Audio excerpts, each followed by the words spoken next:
ucapan syukur kami Tuhan untuk kebaikan-Mu yang besar dalam hidup kami. Dan Kau memberkati ibadah kami Tuhan dari awal, pertengahan hingga pada akhirnya. Kau yang beracara di dalamnya. Kebenaran firman Tuhan yang sebentar akan diberitakan Tuhan, kami percaya itu adalah berasal dari-Mu Tuhan, itu adalah isi hati-Mu untuk kami jemaat-Mu di tempat ini. Terima kasih Yesus, terima kasih Roh Kudus. Kami alaskan doa kami siap untuk memuji dan menyembah Engkau hari ini hanya di dalam satu nama, Tuhan Yesus Kristus. Haleluya, puji Tuhan. Amin. Silakan duduk jemaat Tuhan. Kita mau bersyukur untuk kebaikan Tuhan dalam hidup kami. Kami mau mengucap syukur Tuhan, kami mau berterima kasih karena kami ada pada hari ini. Amin.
Saudara, mungkin dia punya kerinduan hati untuk sama-sama memuji dan menyembah Tuhan hari ini, tapi dia terjatuh dan jadi dia tidak bisa hadir di tempat ini. Maka dari itu kita semua yang hadir di tempat ini, kita mau bersyukur kita masih bisa datang di rumah Tuhan. Amin. Kita ada hari ini karena kebaikan Tuhan. Amin. Saudara, kita doakan Jessica, semoga Tuhan menolong, tidak terjadi apa-apa, dan Tuhan sembuhkan apabila dia cedera atau apa. Sama-sama berdoa. Saudara, kita mau nyanyikan pujian ini dari awal, kita mau nyanyikan pujian ini dari hati, kita mau bersyukur pada Tuhan karena kebaikan Tuhan. Amin.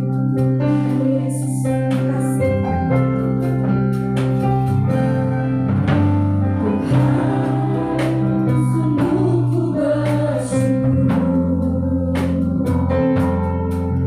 Kau menyertai hidupku.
Kita mau angkat satu pujian.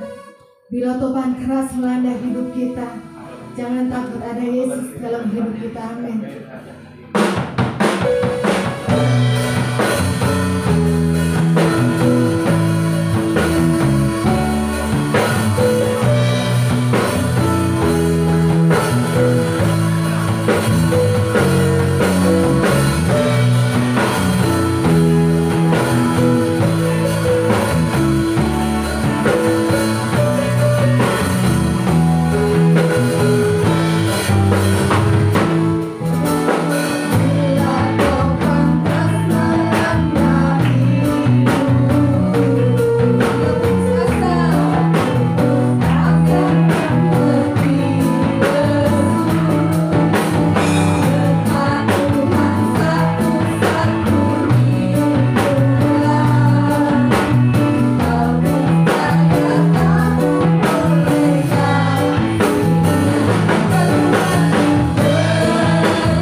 Saya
Kasih Yesus, kami bersyukur Tuhan.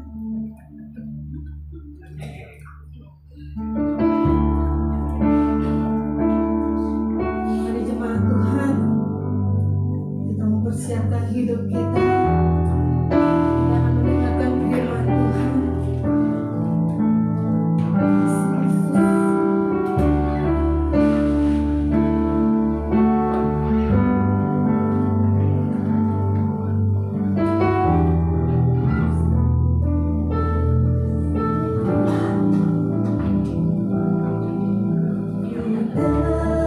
Terhubung denganmu, terhubung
hanya untuk kemuliaan nama-Mu saja.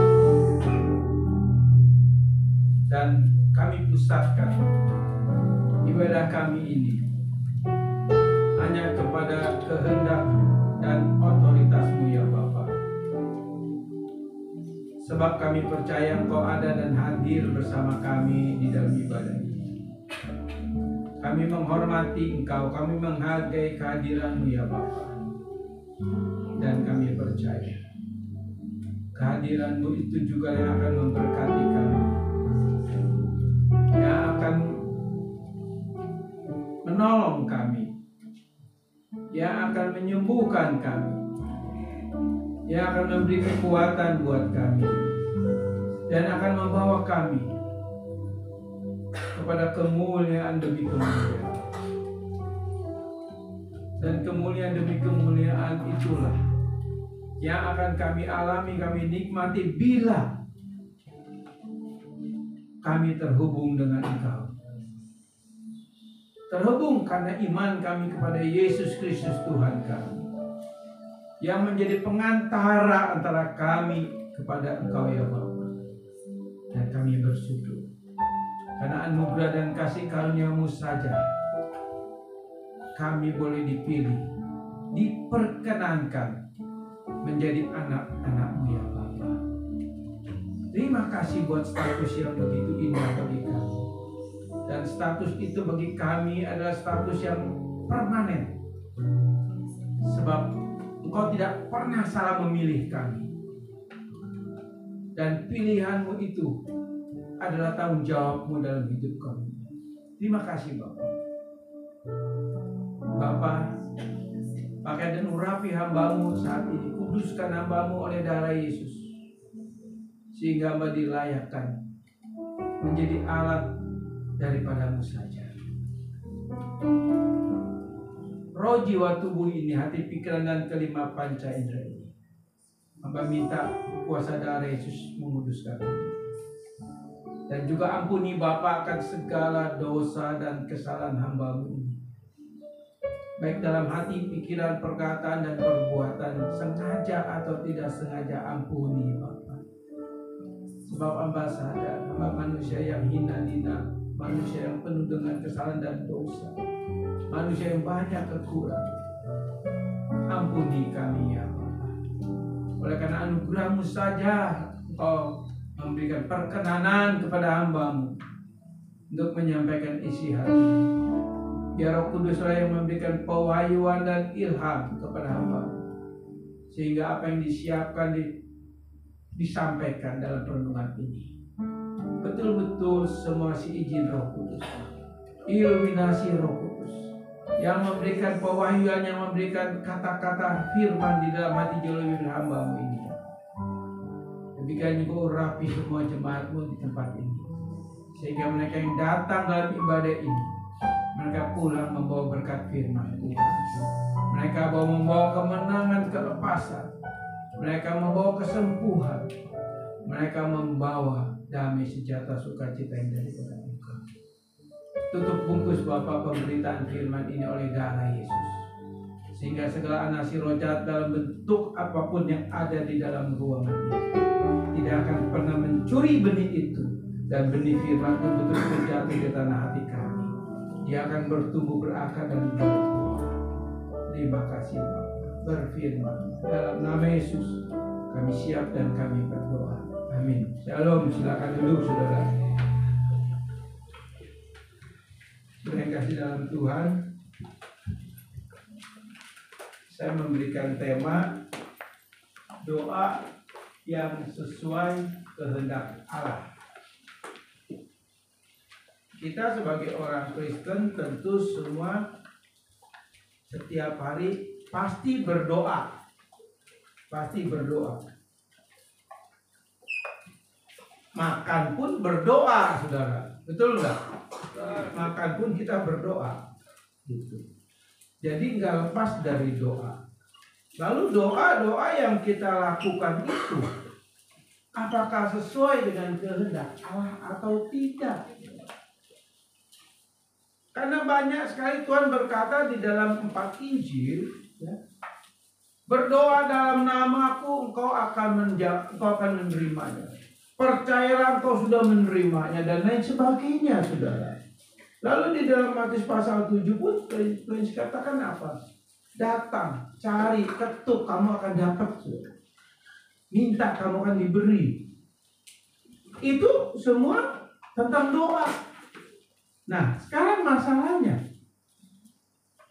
kita melihat konteks doa itu harus utuh.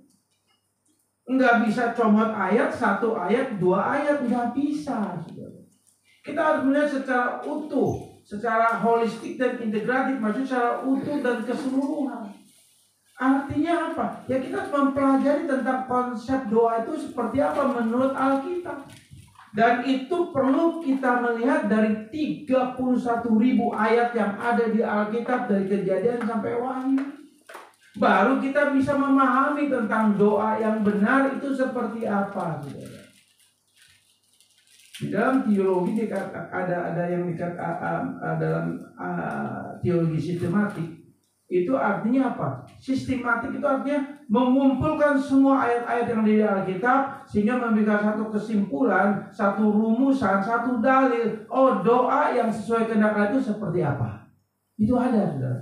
Tentang Tritunggal, ya, tentang keselamatan, tentang salib dan lain sebagainya. Itu semua betul-betul dirumuskan dan ada dalil-dalil berdasarkan sistematik, saudara, sehingga menjadi membuat satu dalil atau konsep kesimpulan yang betul-betul semuanya ini sesuai dengan firman Tuhan. Seperti itu. Kita nggak bisa cuma 1 ayat 2 ayat. Nah, saudara, doa yang sesuai kehendak Allah, kalau kita baca di dalam Injil Matius pasal 6 tentang doa Bapa kami, ayat yang ke-10, firman Tuhan katakan apa? Biarlah kehendakmu yang terjadi di bumi seperti di surga. Itu jelas. Betul nggak?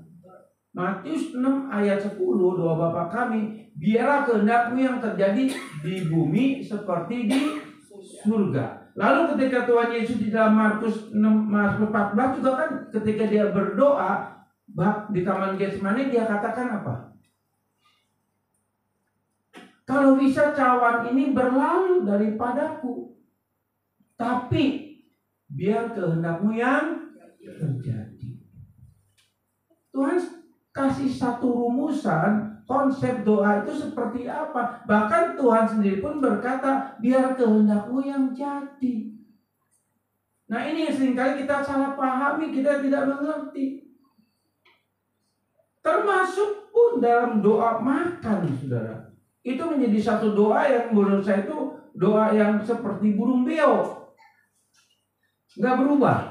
Pasti kita doa, Tuhan berkati makan ini, terima kasih, amin. Begitu, betul nggak? Pasti pada umumnya seperti itu. Lalu itu doa benar kan di mata Tuhan, begitu. Ada nggak ucapan syukur kita kepada Tuhan? Betul nggak ketika kita berdoa walaupun cuma 1 menit, Tuhan terima kasih buat berkat ini, Tuhan berkati makan ini, amin. Betul nggak itu doa kita tertuju kepada Dia atau bukan? Betul nggak kita berdoa itu dengan iman atau bukan?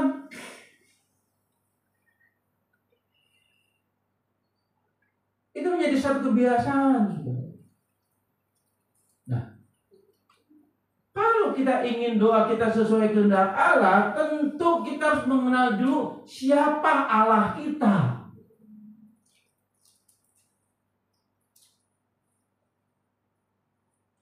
Kita bisa mengenal Allah lewat iman kita kepada Yesus Kristus. Tanpa Yesus Kristus kita nggak akan pernah bisa mengenal Allah yang sebenarnya, Allah yang transenden, yaitu Allah yang jauh di sana.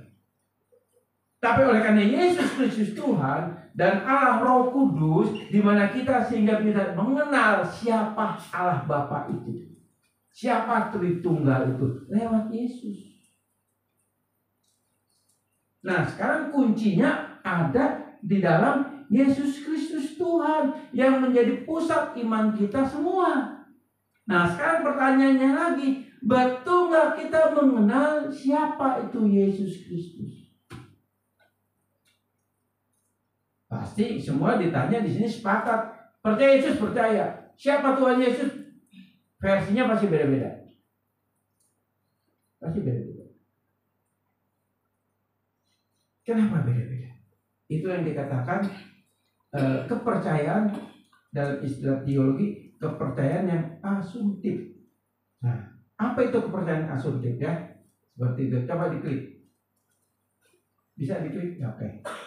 Kepercayaan yang asumtif terhadap Kristus. Atau ini respon kondisi jiwa yang berbeda satu dengan yang lain. Artinya apa, saudara? Kepercayaan yang asumtif. Kepercayaan yang asumtif adalah kepercayaan di mana masing-masing kita memahami, mengenal dan menjelaskan Yesus satu dengan yang lain itu nggak sama.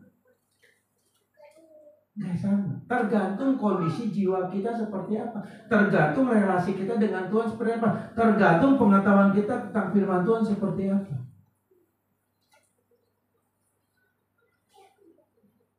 Di dalam kekristenan, saudara, pengenalan akan Kristus, pribadi tentang Yesus itu berbeda, saudara.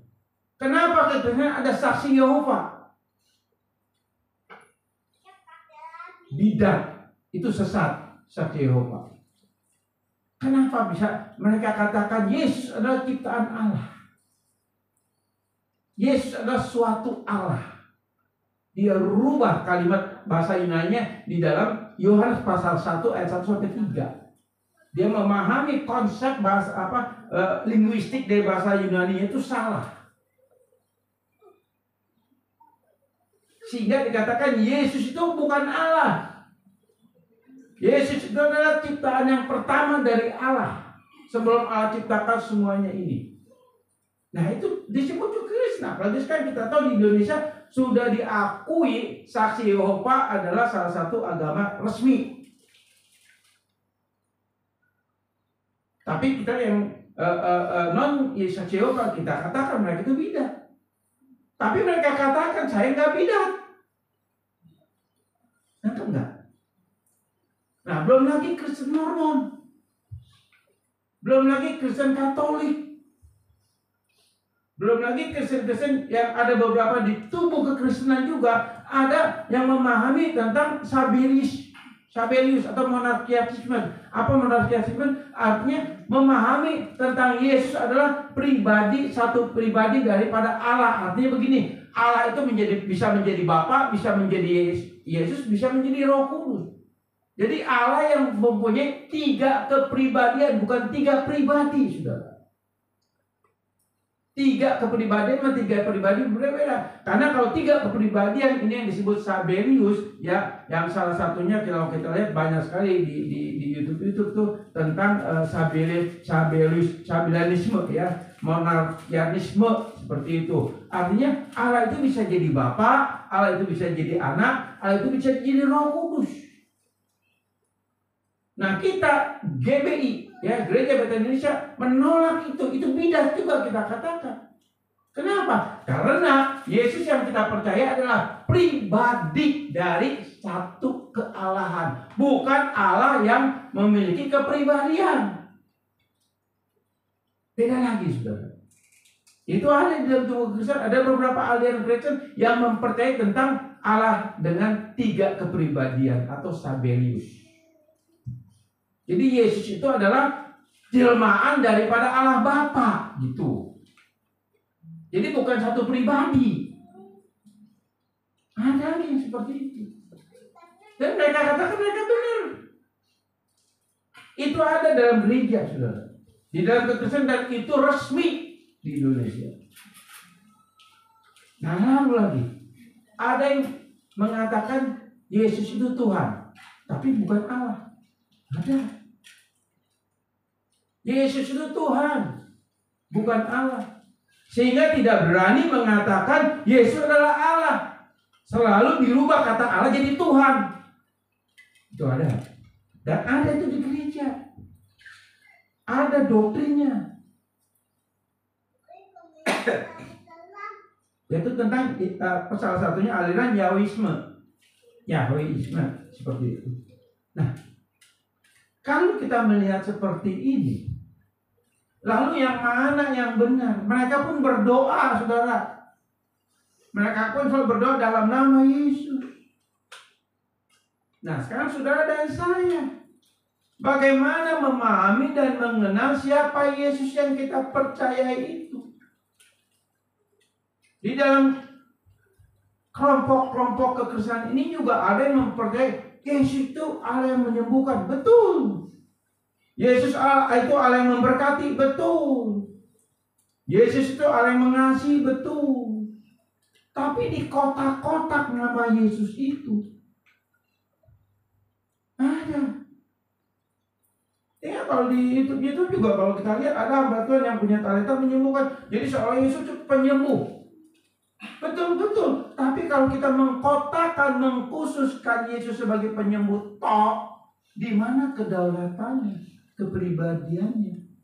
Sedangkan jadi banyak kali Kristen ini orang Kristen yang menjadi kepercayaannya yang asumtif. Asumtif artinya mengasumsikan tentang pribadi Yesus menurut pandangan saya. Harusnya kan kita mempercayai Yesus menurut apa? Firman Tuhan. Nggak boleh lepas dari sini. Sebab firman Tuhan itu adalah identitas dari Yesus Kristus. Jadi ketika saudara dan saya baca Alkitab, kita sedang membaca identitas Tuhan Yesus. Hanya dari sini kita bisa tahu siapa Yesus. Bukan menafsirkan menurut gaya masing-masing, nggak bisa, saudara. Maka itu diperlukan pemahaman teologi yang benar. Di dalam dunia teologi itu ada yang disebut sistematik, ada yang disebut hermeneutika, ada yang disebut eksegese. Dan itu semua cara bagaimana kita menggali isi Alkitab ini. Betapa pentingnya, saudara. Saya juga kaget, saudara. Ya, saya dengar dari beberapa hamba Tuhan. Sekarang ada pendidikan teologi eksekutif. Apa itu pendidikan teologi eksekutif? Jadi kalau hamba Tuhan mau sekolah teologi, cukup 2-3 tahun sudah master teologi. Coba bayangin, sudah 3 tahun S2. Ngawur nggak, saudara? Ngawur. Itu khusus, jalur khusus buat hamba Tuhan. Dan itu banyak yang ikut, saudara. Tapi pengetahuannya nol. Mari, saudara. Jadi begitu menggampangkan tentang firman Tuhan. Nah, maka dari itu satu kepercayaan yang asumtif terhadap Yesus ini harus kita pahami, dan kita di sini harus sepakat siapa Yesus yang kita percayai itu. Sebab tanpa itu kita nggak bisa. Jadi akhirnya kita mengenal Yesus. Oh, Yesus begini, Yesus begitu, Yesus begini. Yesus yang berbeda-beda menurut pemikiran kita. Sedangkan di dalam jiwa kita, saudara, ya ini di sini kan kepercayaan yang asumtif terhadap Yesus respon atau kondisi jiwa yang berbeda satu dengan yang lain. Kenapa? Sebab kondisi kita, jiwa kita ini jiwa yang nempel sama kedagingan, jiwa yang betul-betul itu sangat didominasi oleh keinginan-keinginan tubuh alamiah kita atau tubuh kita yang berdosa. Di dalam jiwa itu ada pikiran.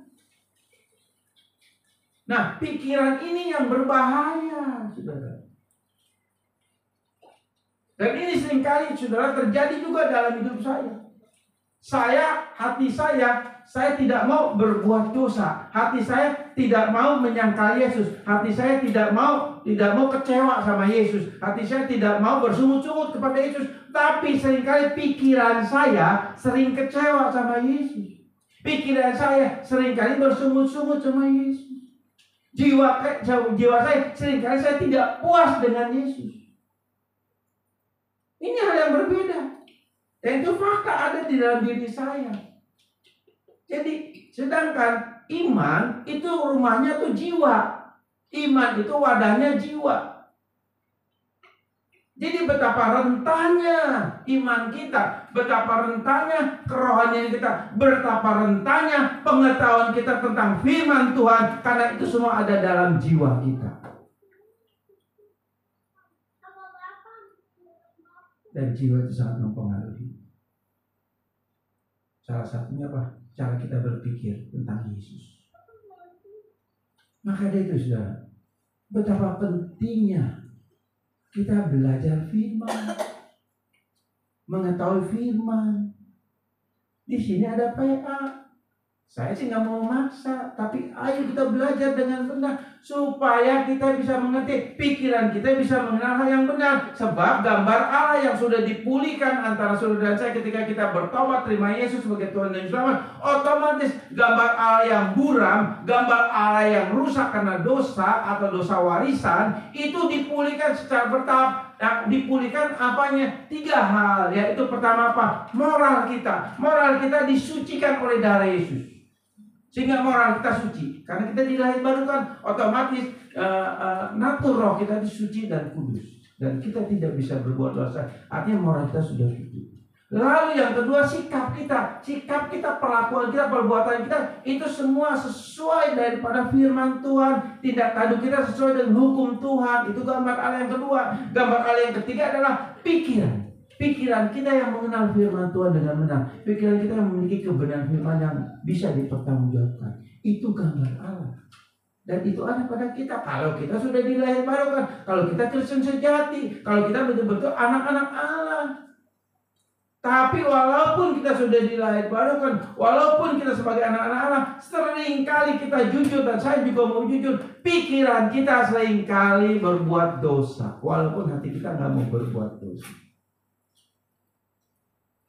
Pikiran kita ini jahat karena ada dalam jiwa. Jiwa itu nempel di daging kita, dan daging itu nggak ada yang baik, saudara. Kalau kita baca di dalam Galatia pasal 5 ayat 19, mulai dari ayat 15 harusnya ya, sampai ayat 21, itu dengan sangat jelas sekali. Segala keinginan daging itu semua di mata Tuhan itu sangat keji dan najis, dan dikatakan apa? Itu tidak akan mendapat bagian dalam kerajaan surga. Termasuk jiwa kita. Termasuk jiwa kita. Nah, sebenarnya kasih dalam Tuhan. Jadi, kalau kita sama-sama belajar tentang mengenal siapa Yesus dengan benar, ya, kita akan sepakat. Kita akan bisa mengenal siapa Yesus. Itu pun, saudara, selalu terjadi di dalam jiwa kita, itu peperangan. Enggak ujuk-ujuk setelah saudara dan saya dilebarkan, lalu kita belajar firman Tuhan benar, rajin belajar firman Tuhan benar, rajin baca Alkitab, lalu ujung-ujung pikiran kita jadi suci, benar, dan enggak. Tetap terus berperang. Sampai kapan? Sampai tubuh kita ini kembali menjadi debu dan tanah.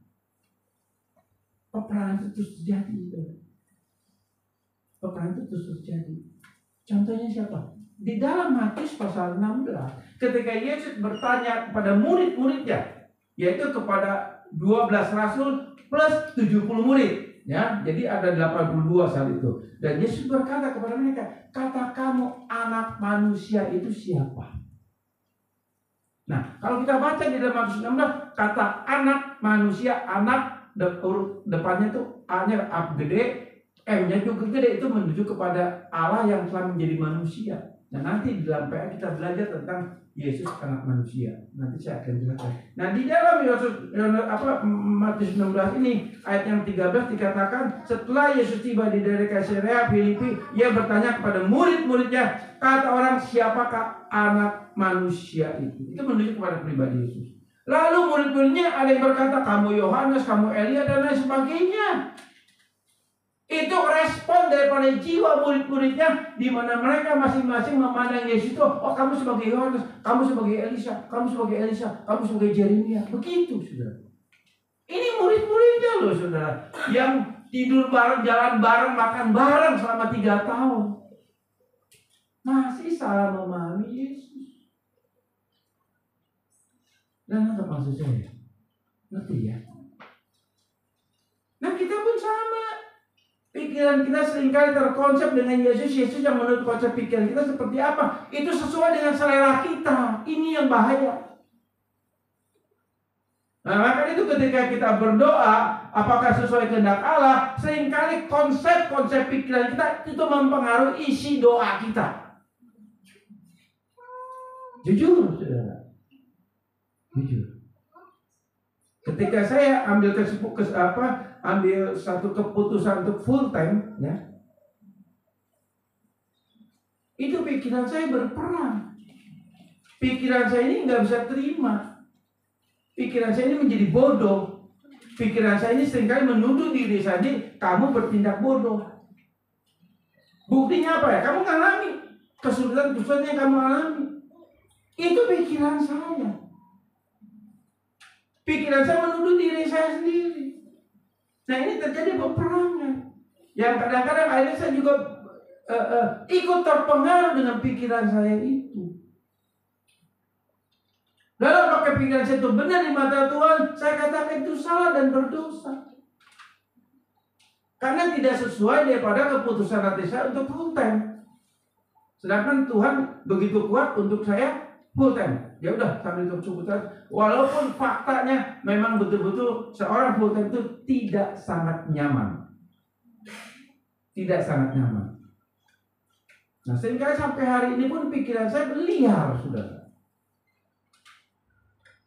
Itu fakta yang saya nggak bisa hindari, karena masih pikiran saya itu atau jiwa saya ini masih nempel di tubuh daging saya ini. Kalau saya mau merdeka, kalau saya mau lepas, saya harus mati dulu tubuh saya. Mati kembali ke tanah, baru saya bebas. Saudara, kita sekarang belajar agar pusat iman kita benar mengenal Yesus dengan benar. Jangan asumtif. Kita sakit berdoa boleh, 100% boleh. Enggak dosa. Tuhan berkati usaha saya boleh, oh boleh. Tuhan berkati anak-anak saya boleh, enggak dosa.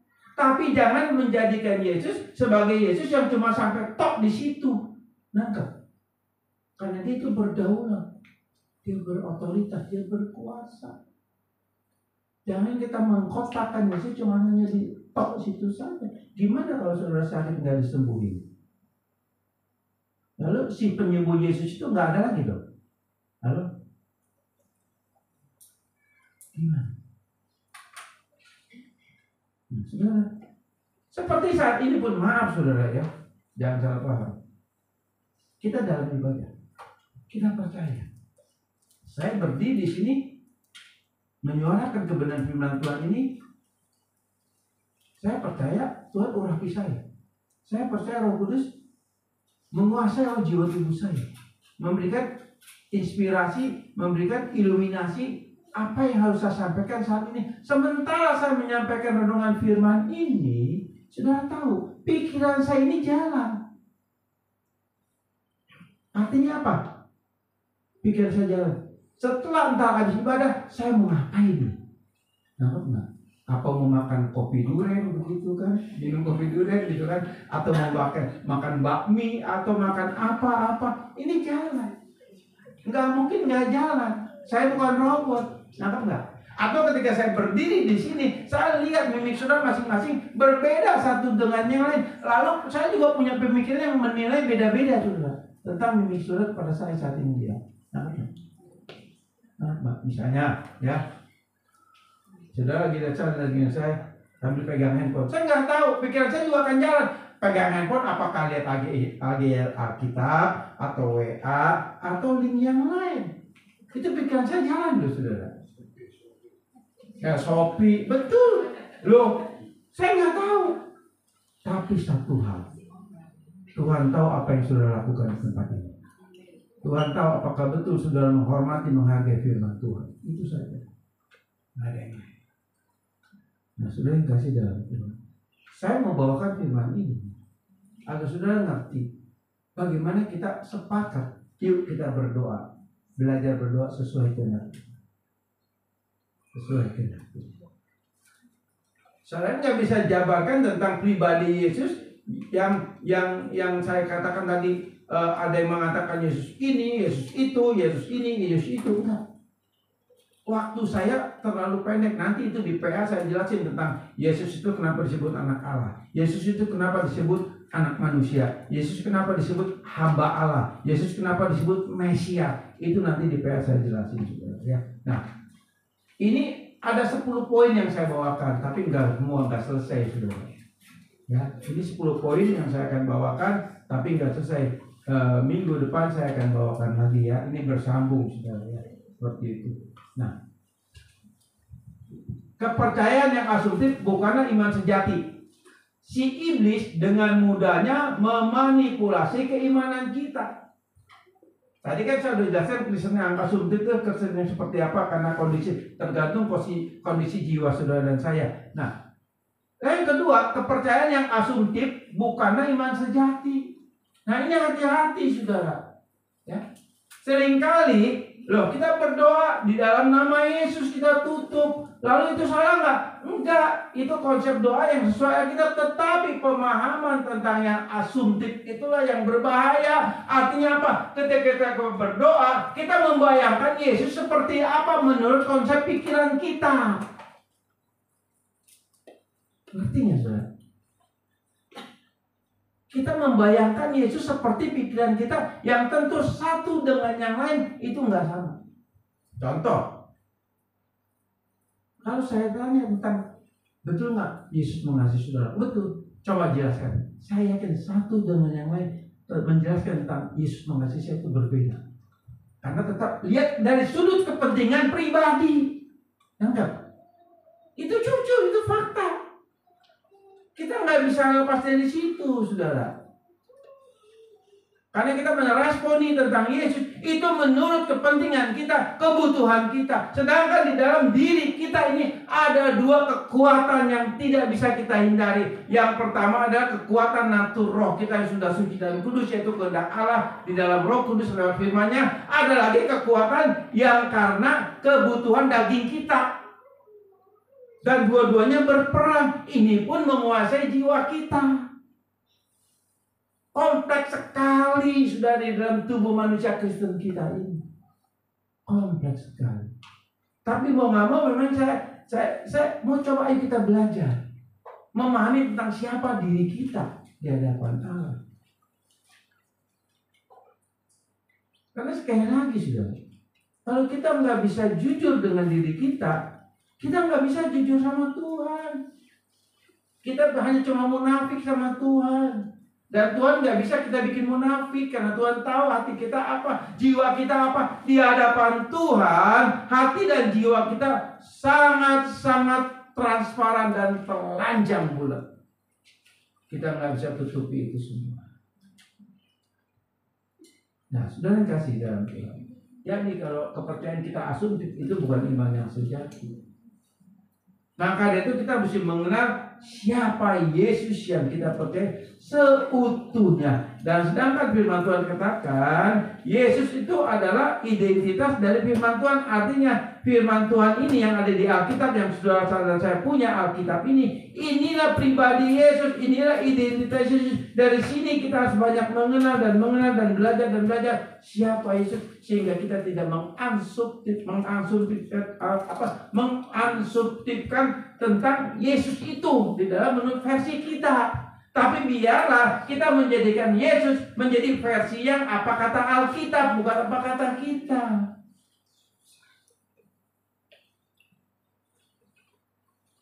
Saudara, bingung nggak? Nggak ya? Hah? Nangkep nggak maksud saya? Jangan kita memahami Yesus, ya, mengansumtifkan Yesus menurut versi kita. Tapi mari kita jadikan Yesus yang menjadi pusat iman kita menurut Alkitab.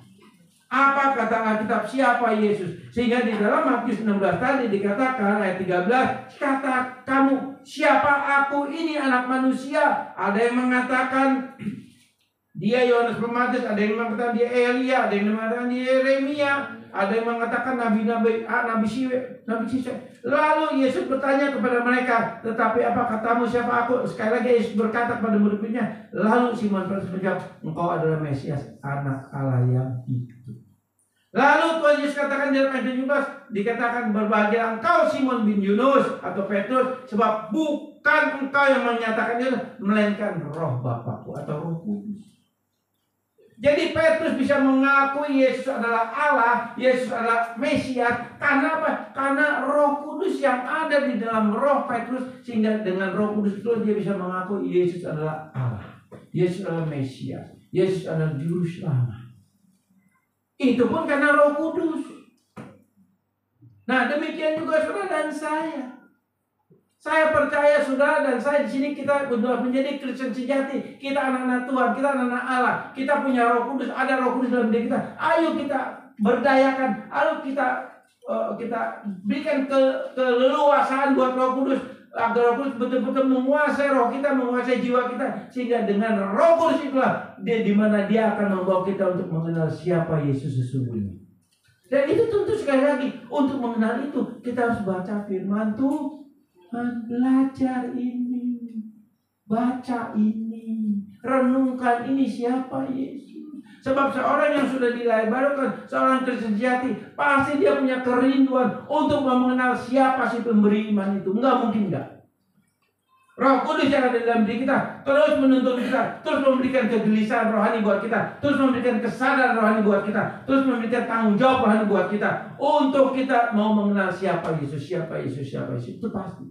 Contoh aja saudara. Ini hal yang gampang yang kita pernah lakukan. Kalau kita yang sudah menikah, pasti kan sebelum menikah pacaran dulu, betul nggak? Ya, pacaran dulu. Nah, ketika kita pacaran, pasti ada kangen-kangenan, betul nggak? Kalau bisa mah ketemu jangan seminggu sekali, setiap hari. Betul nggak? Kita kalau pacaran pengen apa? Pengen ketemu setiap hari.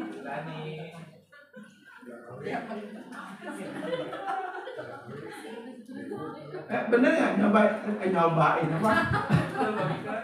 Ngerasain itu kan hati kita, betul jiwa kita begitu pengen ketemu. Kecuali kalau zaman dulu mungkin itu dijodohin ya gitu ya. Kalau zaman ya mungkin tahun berapa ya, tahun 7 bulan ke sini mungkin udah mulai lah yang namanya pacaran. Nah itu kalau kita lihat, kalau kita masih pacaran, pasti hujan, panas, malam pun kita datang, betul nggak? Betul jadi ya. Pak Eno sering datang nggak? Enggak. Oh.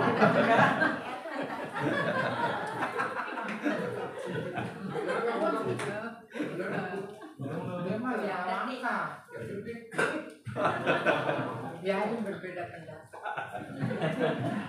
Tapi Bu Erni faktanya Pak Eno datang terus kan? Lagi pacaran datang terus kan? Apa? Lagi pacaran datang terus kan sebelum nikah? Apel. Nah, jadi ya itu contoh. Hanya kangen banget gitu kan, betul nggak ya? Enggak juga. Nah, kalau sama calon mertua belum disuruh pulang nggak pulang saudara. Kata siapa? Jadi ada kerinduan gitu ya. Nah demikian juga kita yang sudah dilahirkan pasti ada kerinduan yang terus ingin kenal siapa Yesus. Nggak mungkin nggak. Tapi kalau sudah mengaku percaya Yesus, mengaku sudah ada Roh Kudus dalam diri, tapi nggak punya kerinduan dengar firman, dengar renungan firman, baca firman Tuhan, itu menjadi satu pertanyaan. Jangan-jangan cuma jiwa saudara saja yang rindu, bukan hati saudara, bukan roh saudara yang rindu. Itu Kristen palsu.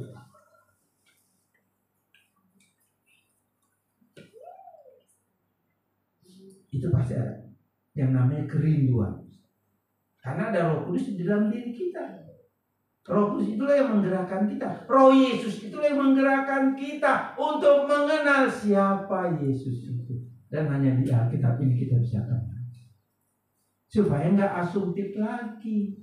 Sebab Kristen asumtif atau kepercayaan yang asumtif itu adalah kepercayaan yang seringkali faktanya mereka tidak pernah baca firman, mereka tidak pernah belajar firman, mereka tidak pernah punya kerinduan untuk dengar renungan firman. Itu nggak ada. Tapi kerinduan ada, oke, dengar firman, kerinduan yang sesuai dengan seleranya. Cari pengkhotbah yang penuh mujizat, pengurapan, berkat, penglihatan. Nah itu yang asumtif saudara. Itu yang asumtif. Dia nggak mau mengenal siapa Yesus, tapi dia mau mengenal Yesus sesuai kebutuhan natur daging. kebutuhan hati daging. Itu saudara ya. Itu Kristen palsu, iman sejati. Nah, kita akan lihat ya. Ini baru pendahuluan aja udah ya nggak apa-apa. Kita ini aja nanti kita lanjut minggu depan. Ya, ini saya akan bacakan. Saya nggak perlu baca ya. Yohanes pasal 11 ya. Yohanes pasal 11 ya. Yohanes pasal 11 ayat 1 ya. Itu sampai ke 44. Banyak ayatnya. Banyak. Tapi ini saya nggak bisa potong-potong saudara. Ini Yohanes pasal 11 ayat 1 sampai 44. Ini saya bagi 10 poin. Dan ini saya pokoknya selesai nggak selesai saya habisin. Artinya mungkin ada 2 poin, 3 poin, nanti lanjut minggu depan. Gitu ya. Jadi nggak akan selesai. Ya. Tadi cucu saya juga bilang, "Oh Pak, ini 10 poin apa selesai?" Ya lihat nanti aja, saya bilang. Nah, artinya anak kecil aja, bukan anak kecil, udah remaja kali ya. Gitu ya. Oke. Nah, Yohanes pasal 11 ayat 1 sampai 40 ini mengisahkan tentang bagaimana keluarga daripada Maria, Marta, dan Lazarus. Jadi dalam keluarga ini ada 3 bersaudara. Pertama Marta, kedua Maria, Marta, dan Lazarus. Ya. Lalu keluarga ini tinggal di Betania. Betania itu kurang lebih 2 km dari Yerusalem. Betania itu daerah kecil gitu, desa perdesaan, bukan kota. Yerusalem kota, kalau Betania itu ya desa ya, perdesaan atau perkampungan begitu ya. Nah, Maria, Marta, dan Lazarus ya, ini adalah keluarga kecil, saudara bersaudara yang dekat intim dengan Tuhan Yesus. Intim dengan Tuhan Yesus. Nah, kata Lazarus dalam bahasa Yunani itu disebut Tuhan menolong. Ya. Kata Lazarus itu dalam bahasa Yunani-nya itu Tuhan menolong. Dalam bahasa Ibrani itu yang disebut Eliezer. Eliezer juga sama persamaan dengan Lazarus. Eliezer bahasa Yunani-nya Tuhan menolong. Lazarus dalam bahasa Yunani-nya dalam bahasa Ibrani-nya Eliezer Tuhan menolong. Dalam bahasa Yunani-nya Lazarus Tuhan menolong. Jadi kata Tuhan menolong ya, itu bukan berarti semata-mata si Lazarus ini selalu ditolong Tuhan. Tidak. Itu kan memang orang-orang Yahudi itu dulu senang memakai kata-kata yang berhubungan dengan Allah. Kata-kata yang berhubungan dengan kerohanian, begitu loh orang Yahudi. Kenapa? Karena memang mereka terikat dengan 10 hukum Taurat. 10 hukum Musa, 10 hukum Allah yang mereka tafsirkan menjadi 613 hukum yang menjadi adat istiadat mereka. Dan salah satunya adat istiadat itu mempengaruhi nama-nama yang akan dilahirkan. Jadi mereka selalu menghubungkan nama-nama anak mereka dengan Alkitab, dengan firman Tuhan. Itu maksudnya. Tapi di sini kata Lazarus Tuhan menolong bukan berarti ini berhubungan dengan cerita ini. Sebetulnya tidak ada hubungannya, saudara. Ya, tapi ini perlu saya jelaskan, kata Tuhan menolong itu artinya Lazarus atau dalam bahasa Ibrani Eliezer. Nah, saudara, dalam ayat 1 sampai 4 ya, ayat 1 sampai 4. Oh ya, saya jelaskan dulu. Dalam Yohanes pasal 11 ayat 1 sampai 44 ini ada kata-kata percaya. Dan ini menunjukkan bahwa Marta, Maria, dan Lazarus ini orang-orang yang percaya, orang-orang yang beriman sejati, orang-orang yang benar-benar punya link, punya relasi dengan Tuhan Yesus dengan intim. Dia orang-orang pilihan Tuhan. Artinya apa? Dalam Yohanes pasal 11 ayat 1 sampai 44 ini mengisahkan tentang masalah pergumulan kehidupan orang-orang yang percaya, orang-orang yang beriman sejati, maksudnya begitu. Karena kata percaya dalam Yohanes pasal 11 ayat 1 sampai 44 ini kata kerja, kata tindakan, buah daripada iman, kata benar. Artinya apa? Di sini menjelaskan tentang kepercayaan yang sudah terbukti, iman yang ada tindakan. Artinya orang kalau yang punya iman yang sudah ada tindakan berarti iman sejati, ada perbuatan, ada nyata, dia bertindak, dia percaya, dia mempercayai siapa Yesus. Maksudnya begitu. Ya. Iman yang hidup. Seperti itu ya. Jadi iman yang aktif karena iman kepercayaan, iman kata kerja, iman yang aktif, iman yang terus hidup dan menghidupi kejiwaan, kerohanian, kehidupan orang itu sendiri. Seperti itu ya. Nah, Yohanes pasal 11 ayat 1-4 dikatakan gini. Ada seorang yang sakit, namanya Lazarus. Ia tinggal di Betania, kampung Maria dan adiknya Marta. Nah, Yesus itu memiliki hubungan yang intim dengan mereka, dengan keluarga ini. Karena seringkali kalau kita lihat sebelumnya, Yesus ketika ke Yerusalem, seringkali dia mampir ke rumah Marta, Maria dan Lazarus. Seringkali mampir, ya. Mungkin makan siang, makan pagi, makan malam, saya nggak tahu. Mungkin tidur di rumah mereka, nggak tahu. Makanya begitu intim setiap Yesus ke Yerusalem, pasti dia mampir ke rumah Marta, Maria dan Lazarus. Itu pasti. Jadi keintiman mereka begitu intim banget ya, keluarga ini dengan Yesus seperti itu ya. Lalu ayat 5, lanjut. Yang kedua. Nah, Maria ialah perempuan yang pernah meminyaki kaki Tuhan dengan minyak mur dan menyekanya dengan rambut. Jadi Maria ini adalah perempuan yang pernah meminyaki kaki Yesus dengan rambutnya. Yaitu apa? Maria merapi Yesus dengan minyak narwastu yang sangat mahal sekali. Itu ada di dalam Yohanes pasal 12 ayat 1-8. Harga minyak narwastu diperkirakan sekitar 30-60 juta rupiah. Uang kita sekarang. Minyak yang harga 30-60 juta itu hanya cuma dipakai beberapa jam, dipecahin untuk meminyaki kaki Yesus. Nilai yang mahal, saudara, 30-60 juta untuk meminyaki Yesus. Yesus katakan apa di dalam Yohanes 12? Ya, murid-muridnya kan, terutama si Yudas Iskariot, ngapain buang duit banyak begini? Mending dipakai buat fakir miskin, buat diakonia. Lalu Tuhan katakan apa? Apa yang dilakukan Maria? Itu kan selalu diingat. Sebab dia mempersiapkan untuk penguburanku. Ada itu. Di dalam Yohanes pasal 12 ya. Ayat yang ke-berapa? Ayat yang ke-8. Nah, jadi kita lihat Maria begitu mengasihi Yesus.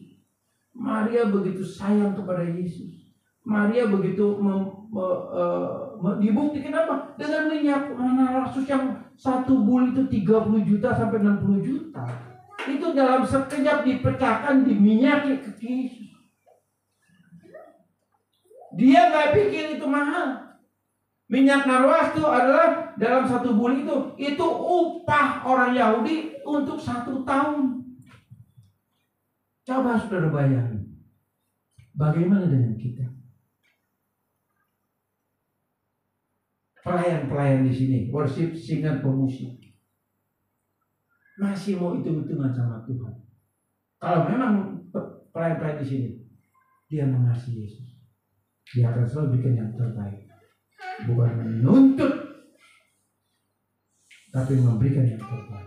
Demikian juga jemaat di tempat ini. Bagaimana saudara bisa berkata mengasihi Yesus, tapi buktinya saudara enggak pernah berani memberikan yang terbaik buat Tuhan. Yang terbaik buat Tuhan bukan selalu uang, saudara. Tidak. Tapi kesetiaan saudara beribadah. Pilih mana. Saat ini ada ibadah. Ibadah kita jam 10 pagi. Saat yang bersamaan mungkin ada acara ini. Saudara pilih mana? Kalau saudara mengasihi Yesus, pasti saudara pilih datang kepada Tuhan. Jadi ada banyak yang berharga yang harus kita berikan yang terbaik buat Tuhan. Bukan uang aja. Waktu kita. Mungkin ada kepentingan yang bertepatan sekali. Waktunya pas-pasan dengan ibadah. Lalu kita pilih yang lain. Seperti itu. Apakah kita mengasihi Tuhan? Maria memberikan yang terbaik. Dengan uang 30 juta lebih. Dia tuangkan ke Yesus dalam cuma 1 jaman. Selesai habis. Dia berani berkorban. Orang yang mengasihi Yesus, dia berani berkorban untuk Tuhan. Baik korban uang, korban waktu, dan korban segalanya. Kita berikan yang terbaik. Kenapa? Karena dia sudah berikan hidupnya buat kita. Roma 5 ayat 8 firman Tuhan katakan apa? Yesus mati pada saat kita masih berdosa. Yesus mati pada saat kita masih bermusuhan dengan Yesus. Yesus mati pada saat kita membenci Yesus, pada saat kita tidak mau bersahabat dengan Yesus. Yesus mati dulu supaya dia punya hubungan lagi dengan kita.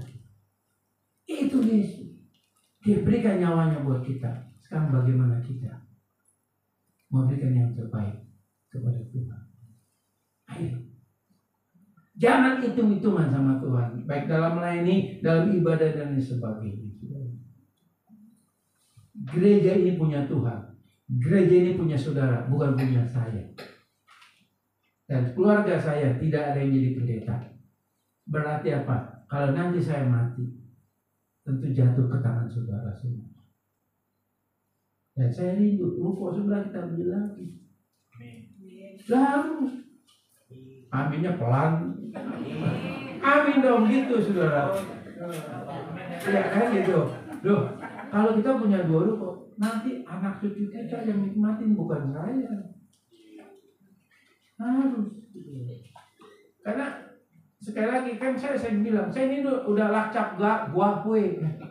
Gua kue apa? 65 tahun. Tahu nggak? Kalau menurut firman Tuhan 70 berarti 5 tahun lagi mati. Loh, kalau sampai, kalau enggak ya lebih puji Tuhan. Tapi memang tubuh ini nggak bisa dibohongin, saudara.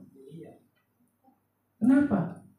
Waktu saya habis pulang tugas dari Cirebon, itu 2 hari nambur, saudara. Nambur tuh sakit, saudara. Ngedrop kerasa, saudara.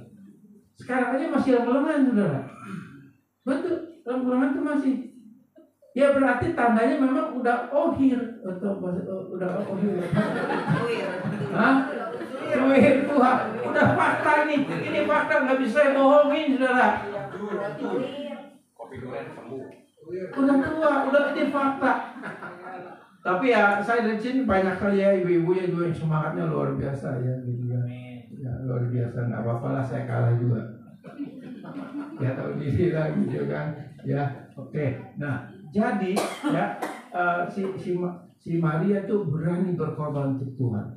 Ayo, berani nggak kita berkorban buat Tuhan? Jangan nuntut, berkorban buat Tuhan.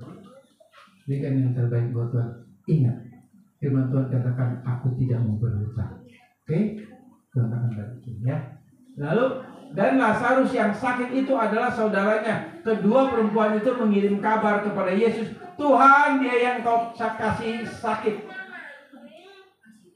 Doa dan Lazarus yang sakit itu adalah saudaranya. Kedua perempuan itu mengirim kabar kepada Yesus, Tuhan, dia yang kau kasih sakit. Ini adalah doa Maria dan Marta. Doa dan Maria dan Marta berdoa kepada Tuhan dengan cara apa? Memberikan kabar kepada Tuhan Yesus yang saat itu Tuhan Yesus tidak ada di tempat, begitu saudara ya. Lalu di situ dikatakan Pak, Yesus sangat mengasihi Lazarus, memiliki keintiman di antara mereka berdua. Jadi Lazarus ini adalah orang yang intim dengan Tuhan, yang sangat punya hubungan khusus dengan Tuhan. Mereka sering sharing, mereka sering berbicara tentang firman Tuhan, dan Lazarus begitu setia mengikuti Yesus, dan Lazarus begitu setia mengikuti apa yang diajarkan Yesus. Lazarus menangkap dan mempelajarinya, dan Lazarus sangat setia kepada Yesus seperti itu, saudara. Sehingga dikatakan Lazarus itu intim dengan Tuhan. Saudara, keintiman kita dengan Tuhan itu sama. Karena di dalam diri kita ada Roh Kudus. Di mana Roh Allah itu ada, sudah menyatu di dalam roh kita. Yesus itu ada di dalam diri kita. Artinya setiap detik dalam hidup kita, kita selalu terhubung dengan Yesus. Kita selalu bercengkrama dengan Yesus. Nah masalahnya kita menyadari hal itu atau tidak. Masalahnya kita selalu jaga keintiman kita dengan Tuhan setiap hari, setiap detik dalam hidup kita. Masalahnya setiap hari dalam kehidupan kita, apapun yang akan kita lakukan, kita kerjakan, ingat nggak kita selalu yang namanya Yesus ada bersama kita. Yesus bersama kita. Yesus katakan di dalam Matius 28 dikatakan apa? 20. Pergi jadikan semua bangsa murid, baptis mereka dalam nama Bapa dan Roh Kudus, dan katakanlah aku menyertai kamu senantiasa. Lalu di dalam Matius pasal 1 dikatakan apa? Dia itu Immanuel, artinya Allah yang bersama kita, artinya Allah yang berdiam diri dengan kita, Allah yang menyatu dengan kita, itu Immanuel. Artinya saudara saya dimanapun, termasuk maaf ketika saudara di WC pun ada Yesus bersama kita. Dia nggak pernah tinggal di kita. Dia selalu bersama dengan kita. Dan pertanyaannya, sering nggak kita berkomunikasi dengan Yesus yang ada di dalam diri kita? Sering nggak kita bertanya kalau ada pergumulan apapun tentang siapa Yesus? Sudah, doa yang sesuai kehendak Allah, pasti kita tahu apa kehendak Yesus dan keinginannya lewat doa kita. Sudah. Sebab yang namanya doa itu bukan bukan menyodorkan list-list kebutuhan kita, tidak. Tapi doa itu artinya bertanya kepada Tuhan, Tuhan apa yang harus aku lakukan, apa yang akan harus aku kerjakan, bagaimana caranya, bertanya. Di dalam Yohanes pasal 15 ayat 7 ya, saya akan bacakan dulu sedikit bentar ya. Yohanes 15 ayat 7 ya. Yohanes 15 ayat 7. Firman Tuhan katakan gini, jikalau kamu tinggal di dalam aku dan firmanku tinggal di dalam kamu, minta apa saja yang kamu kehendaki dan kamu akan menerimanya. Kata minta di situ, kata mintalah apa saja yang kamu, kata mintalah artinya itu bertanya. Dalam bahasa asli itu bertanya. Jadi dalam bahasa Indonesia mintalah, tapi dalam bahasa asli itu bertanya.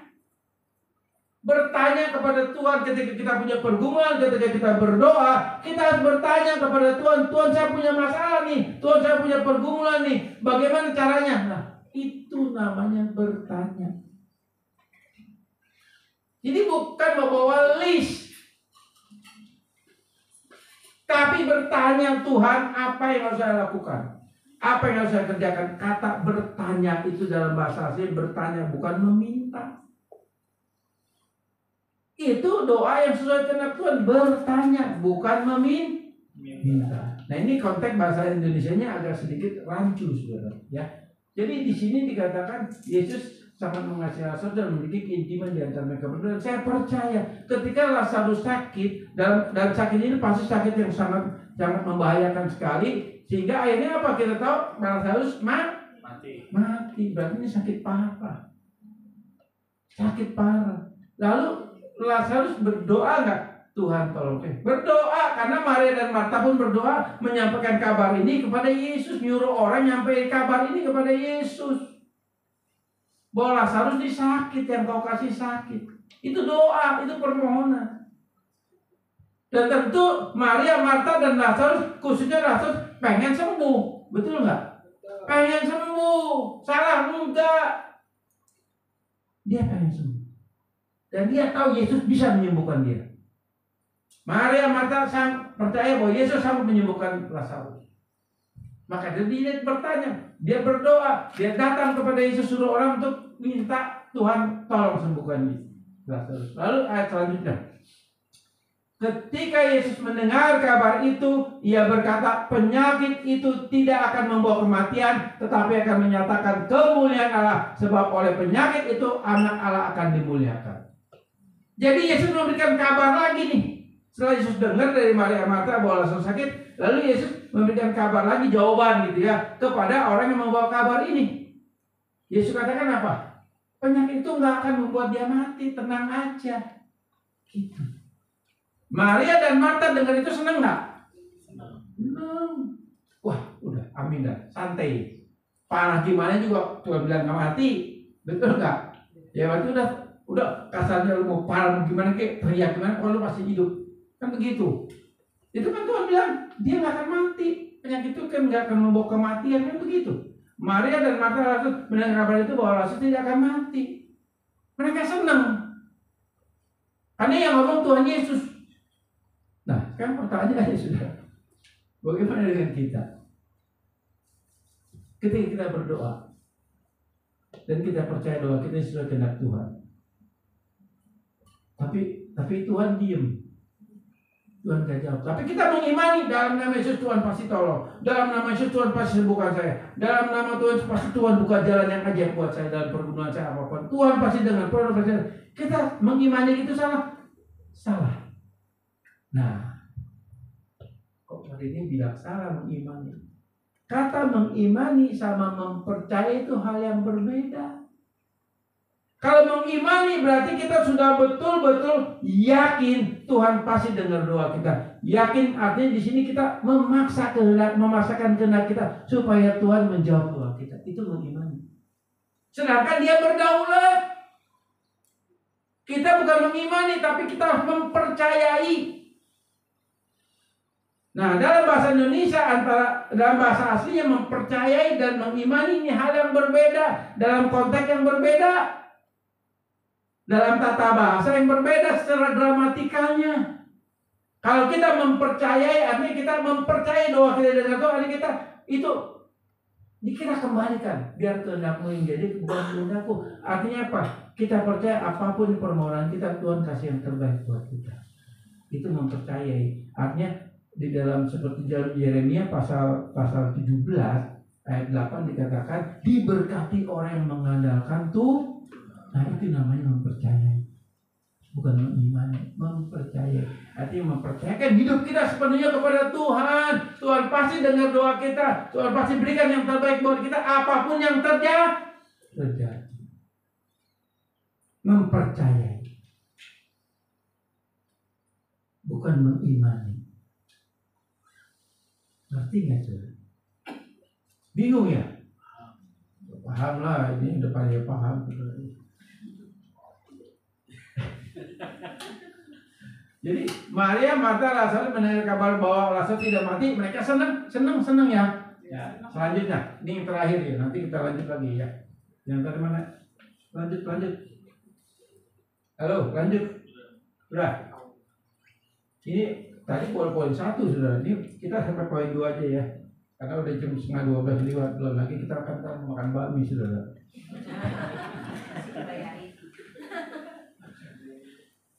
Poin 2 kan poin 1 yang terakhir, Maria, Marta, Lazarus dengar jawaban Tuhan bahwa si Lazarus nggak akan mati, betul nggak?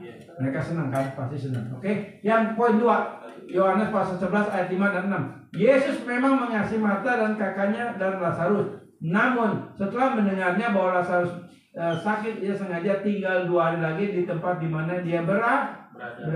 Yesus memiliki. Nah, di sini Yesus berkata Lazarus nggak akan mati. Lalu dikatakan ayat yang kelima, Yesus memang mengasihi Marta dan Maria, Marta dan kakaknya Lazarus.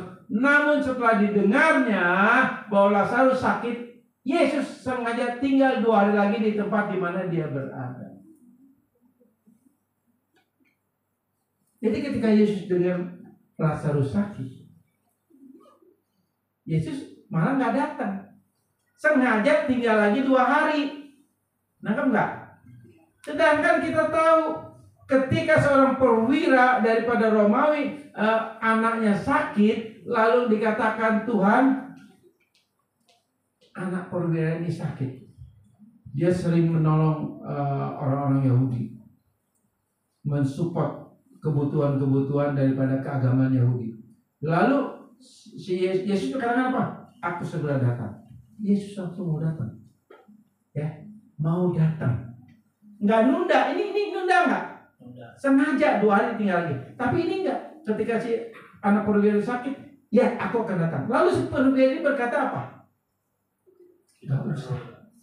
Cukup kau katakan saja, maka anakku akan sembuh. Lalu Yesus kaget. Aku tidak pernah mendapatkan iman sebesar perwira ini, orang ini, di antara bangsa Yahudi. Jadilah menurut imannya. Sembuh nggak?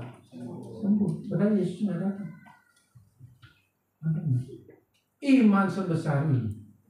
Nah, kata iman sebesar ini juga kata yang nggak tepat sudah dalam bahasa Indonesianya. Bukan masalah iman sebesar ini dan iman sebesar biji sawit. Tidak seperti itu berbeda. Ini sebetulnya bicara mengenai iman sifat, iman kerohanian.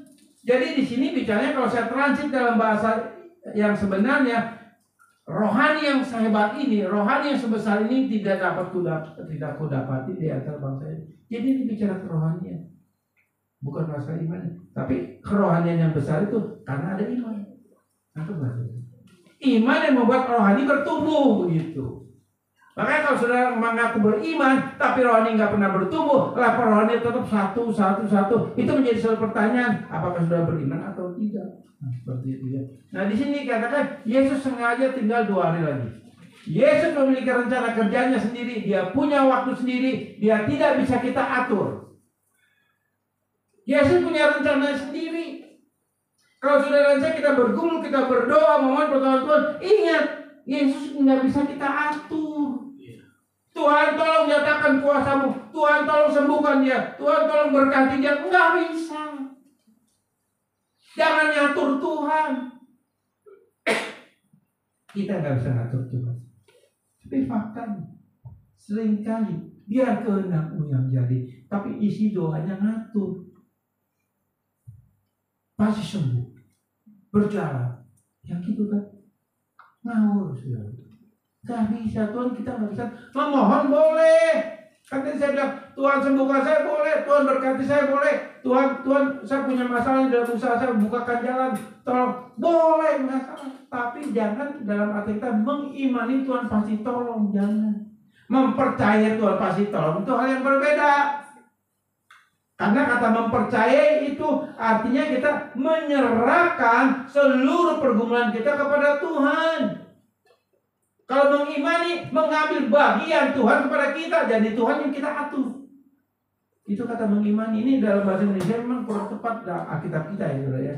Kan seperti saya katakan 70% Alkitab bahasa Indonesia ini sama dengan bahasa Alkitab Yunani nya dalam bahasa Septuagintanya. Tapi kalau yang menyerupai Alkitab Indonesia yang hampir mirip itu 90%-an itu Alkitab bahasa Batak dan Alkitab bahasa Jawa.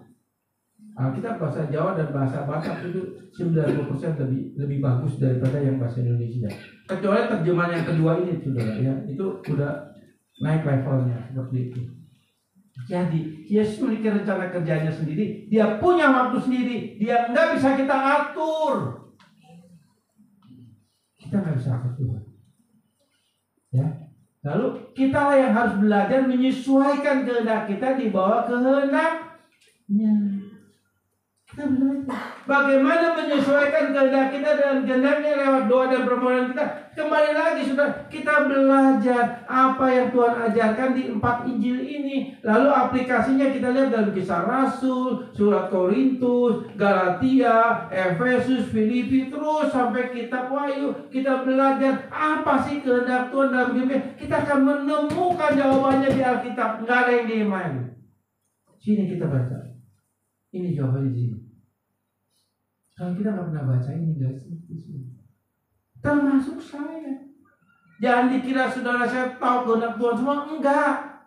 Bahkan saya pernah katakan dengan tadi bahwa pikiran saya ini jahat. Seringkali apa yang saya mempercayai, saya percaya Tuhan tolong saya percaya dia baik, dia punya rencana sendiri, dia pasti berikan yang baik. Tapi pikiran kita seringkali berlawanan dengan apa yang ada di dalam roh saya. Ini jahat, saudara. Pikiran ini jahat. Betul, saudara. Teolog besar C.S. Lewis pernah berkata apa? Ketika istrinya meninggal, istrinya kena kanker, istrinya kena kanker, ya, dia minta Tuhan sembuhkan istrinya. Disembuhin, saudara. Sembuh total. Cuma beberapa bulan aja. Juga mereka bisa keliling Amerika, Inggris, jalan-jalan. Betul, saudara. Udah pulang jalan, udah honeymoon, ya honeymoon. Pulang, sakit lagi kanker. Dokter juga kaget, kok ada lagi kanker? Mati. C.S. Lewis pernah bilang gini, Tuhan, aku nggak mungkin melawan Engkau. Aku nggak mungkin menghujat Engkau. Aku nggak mungkin kecewa kepada Engkau. Aku nggak mungkin meninggalkan Engkau. Tapi yang aku takuti apa? Jiwaku. Aku takut jiwaku yang berontak. Aku takut jiwaku yang melawan Engkau. Itu Yesus. Karena Alkitab pun mencatat. jiwa kita itu tempat peperangan antara kehendak Allah dan kehendak dosa. Itu di sini, di jiwa. Itulah peperangan rohani. Kita setiap hari berperang, bahkan mungkin setiap menit kita berperang antara kehendak Allah, firman Tuhan, dan kehendak daging kita. Kita terus berperang di dalam jiwa kita. Kalau kita enggak berperang, kita gagal. Satu ayat yang Tuhan kasih buat kita, sangkal diri, pikul salahmu setiap hari. Itu cara kita melawan kehendak daripada kedagingan. Nah, sudah yang kasih dalam Tuhan.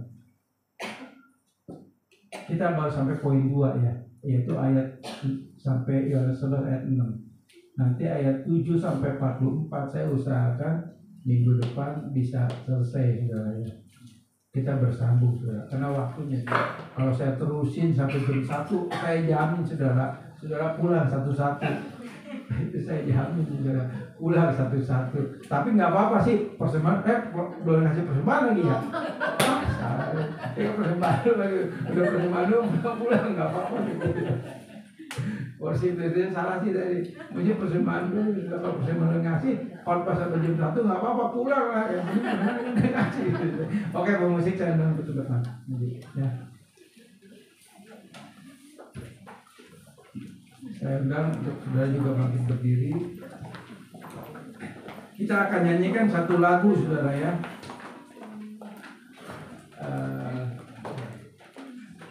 Saya judulnya juga lupa, saudara. Ya. Ya, kasih setiamu lebih dari hidup. Nah, ini lagu lama nih, lagu Paniko ya, yang lama nih. Ya. Lagu yang sangat memberkati. Saya undang saudara supaya kita berdiri. Kasih setiamu gitu ya lagunya ya. Oke, kita nyanyikan lagunya. Oh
bagi kita. Hanya karena kasih setianya itulah yang menjadikan kita di hadapan Dia sangat berharga. Sekalipun di dalam hidup kita, di dalam pribadi kita, tidak ada nilai apapun yang bisa kita jual, nilai yang kita bisa berikan, nilai yang bisa kita banggakan di hadapan Allah. Kita minus di hadapan Allah, kita busuk di hadapan Allah, kita najis di hadapan Allah, kita bejat di hadapan Allah, kita bobrok di hadapan Allah. Tapi hanya karena kasih setia Yesus Kristus Tuhan yang membuat saudara dan saya berharga di mata Allah, yang menjadikan kita istimewa di hadapan Allah. Kasih setianya itu. Demikian juga karena kasih setia itulah kita bisa kapan saja datang bercengkrama dengan Dia. Kita bisa kapan saja berelasi dengan Dia. Kita bisa saja kapan saja kita berdoa kepada Dia. Dari kasih setianya inilah mari kita belajar, saudara.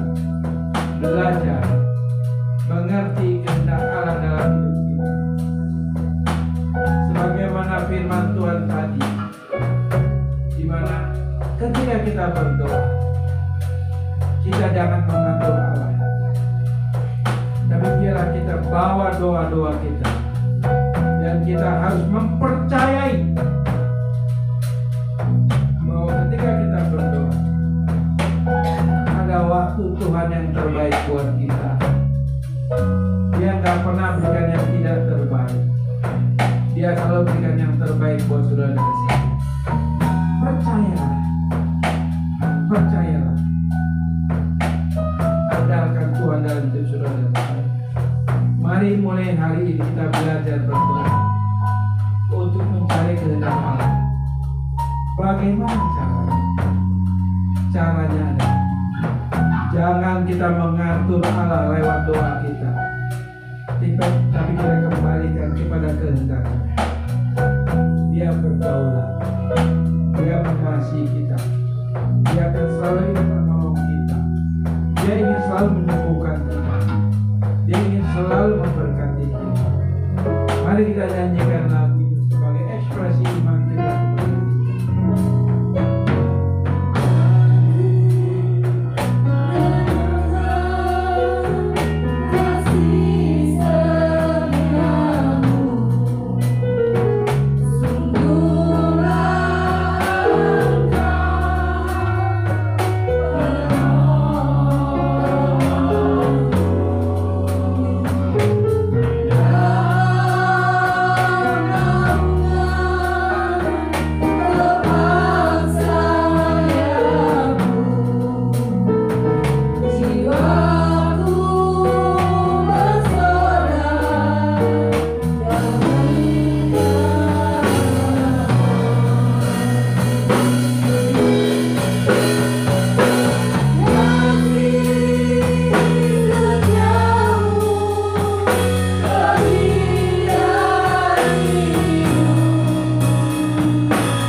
Sampaikan Tuhan, hamba sudah berhenti berbicara, tapi kami percaya Tuhan Roh Kudus akan tetap tinggal dalam hidup kami, dalam hati kami, mengajar kami setiap hari Tuhan. Terima kasih Tuhan, terima kasih Yesus. Menjelaskan doa kami hanya di dalam nama Tuhan Yesus. Haleluya, puji Tuhan. Amin. Terima kasih untuk kebenaran firman Tuhan yang sudah disampaikan oleh Bapak Gembala. Tuhan Yesus memberkati kita semua. Sebentar kita akan mendengarkan pengumuman saudara, tapi sebelumnya kita akan persiapkan persembahan kita. Sebelumnya kita mau bangkit berdiri, kita berdoa untuk persembahan kita. Haleluya Yesus. Terima kasih Tuhan. Di pertengahan, di akhir ibadah kami Tuhan, kami akan berikan persembahan kami Tuhan. Kiranya Kau kuduskan persembahan kami Tuhan, Kau layakan Tuhan, supaya persembahan ini boleh menjadi berkat Tuhan untuk pekerjaan di tempat ini. Terima kasih Tuhan, kami siap memberi hanya di dalam satu nama Tuhan Yesus Kristus. Haleluya, puji Tuhan. Amin. Kita mau angkat satu pujian, apa artinya hidup ini tanpa Yesus Kau miliki. Amin.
Pengumuman untuk pool nanti akan disampaikan oleh ketua pool kita lewat WhatsApp grup ya, WhatsApp grup gereja. Dan selanjutnya mungkin ada pengumuman tambahan untuk Natal.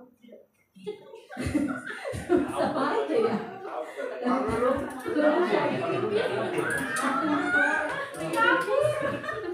Shalom. Ya, Bapak-bapak Ibu harusnya Ko Lulung nih yang menyampaikan nih. Biasa. Tadi udah selesai pipis dia langsung naik ke atas. Dia udah tahu pengumuman soalnya. Ya, Bapak-bapak Ibu sekali lagi saya berterima kasih atas kerjasamanya sampai hari ini. Kita sudah terkumpul kurang lebih di angka berapa kemarin itu lupa saya. 15 juta ya, 15 juta dari keseluruhan itu targetnya kita 21 juta. Jadi memang ada beberapa yang masih belum lunas dan ada pun yang beberapa belum sama sekali bayar gitu. Nah, puji Tuhan kita udah sampai di akhir minggu untuk pembayaran. Hari ini adalah hari terakhir untuk pembayaran. Jadi tolong bantu kerjasamanya untuk bapak-bapak, ibu-ibu juga yang masih belum ada transaksi atau melunaskan, ataupun misalkan masih mau daftar atau siapapun yang mau ikut gitu. Hari ini kita tutup pendaftaran dan administrasi gitu, karena targetnya kita di minggu depan kita udah ada pembayaran nanti di lokasi gitu ya. Adapun tambahan dari ketua Natal, boleh ketua Natal?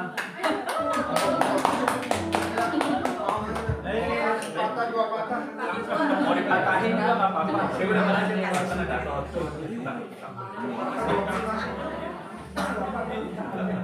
Gimana kalau lu ada toleransi ini tuh gimana?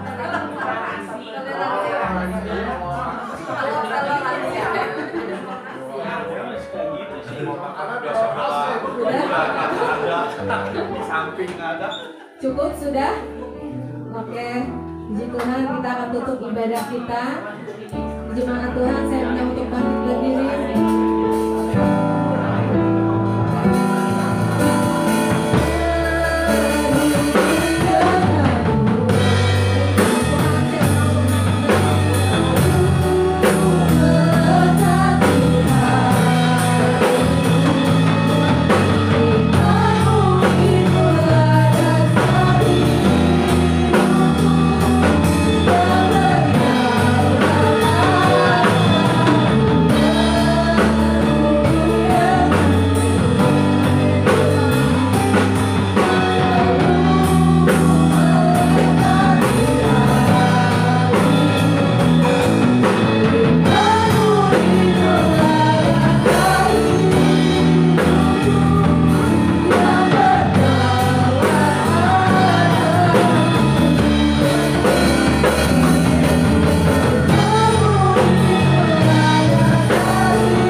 Terima kasih Tuhan, mari buka hati kita dan angkat kedua tangan. Terimalah berkat daripada Allah Bapa dan Putra dan Roh Kudus, yaitu di dalam kasih karunia Tuhan Yesus Kristus. Saudara yang kasih dalam Tuhan, percayalah, Dia mengasihi kita. Dia sudah berkorban buat kita. Dia sudah memberikan nyawanya buat kita. Pada saat kita masih berdosa, Dia mau mati buat kita. Dan saudara yang kasih dalam Tuhan, percaya, apapun yang menjadi pergumulan saudara dan saya, doa-doa kita, ketika kita mengerti kehendaknya, pasti waktu yang indah itu akan tiba.